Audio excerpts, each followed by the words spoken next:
ก็กลับมาช่อง Happy DIY อีกแล้วค่ะวันนี้นะคะพี่จะมาชวนทำไข่ดาวจิ๋วจากสลามกันนะคะซึ่งเราจะมีอุปกรณ์ทำด้วยกันทั้งหมดนะคะมีทั้งจานนะคะที่ใส่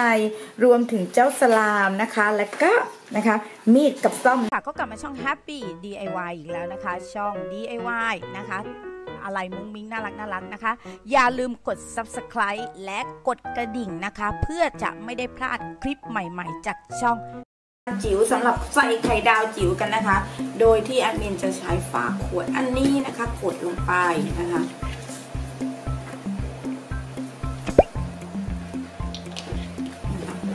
ก็ตัดจากจิ๋ว2 นาทีนะคะ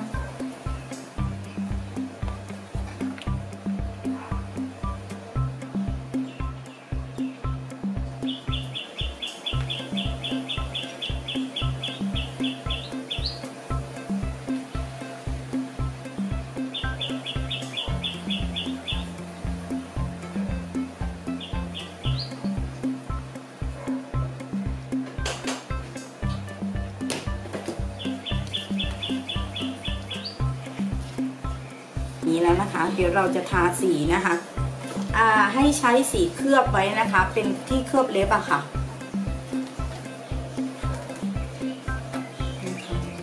ให้น้องๆเคลือบที่เคลือบเล็บนะ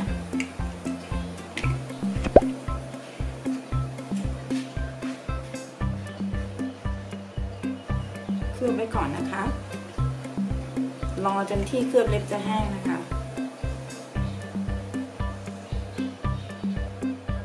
จากเราทำจานจิ๋วกันลักษณะอย่างนี้แล้วนะคะต่อไปก็คือนะคะเราก็จะทำไข่ดาวจิ๋วกันค่ะโดยที่เราจะใช้นะคะกาวค่ะกาวขุ่นนะคะ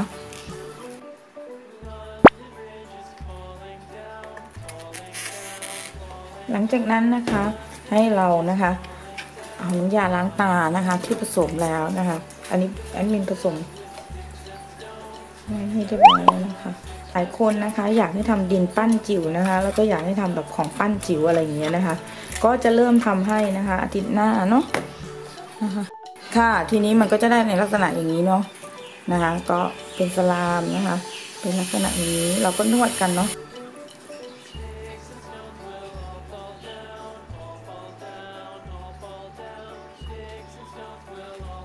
แบ่งนะคะให้ไข่ขาวตั้งอยู่ลักษณะอย่างนี้นะคะ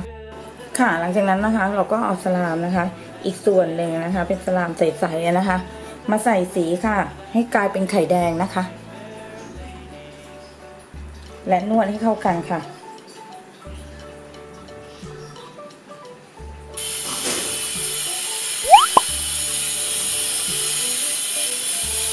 เอาละค่ะทีนี้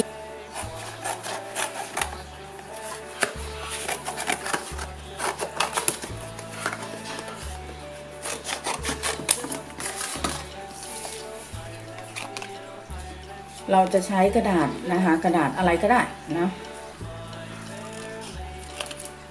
เราจะทำซ่อม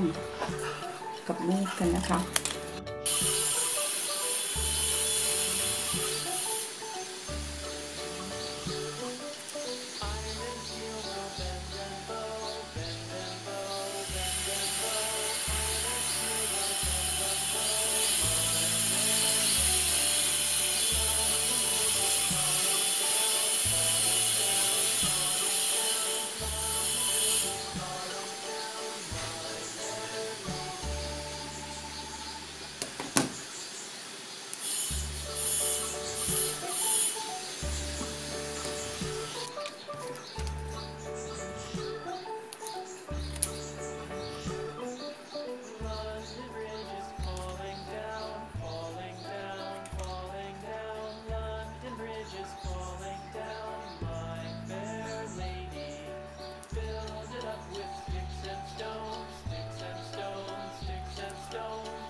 นี่นะคะเราก็จะได้ซ่อมกับมีดแล้วนะคะทีนี้เราก็จะทาด้าน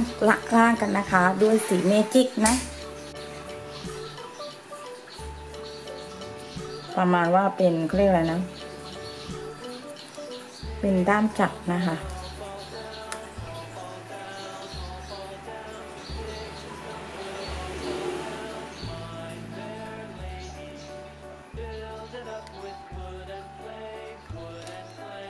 ความฟินกันนะคะ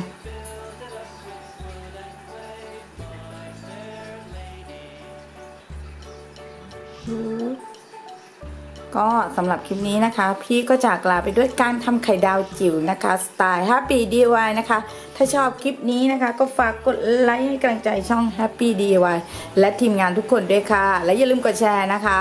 และที่สำคัญอย่าลืมกดกระดิ่งกิ้งๆด้วยนะคะและสุดท้ายอย่าลืมกด Subscribe นะคะสำหรับคลิปนี้ลาไปก่อนค่ะสวัสดีค่ะ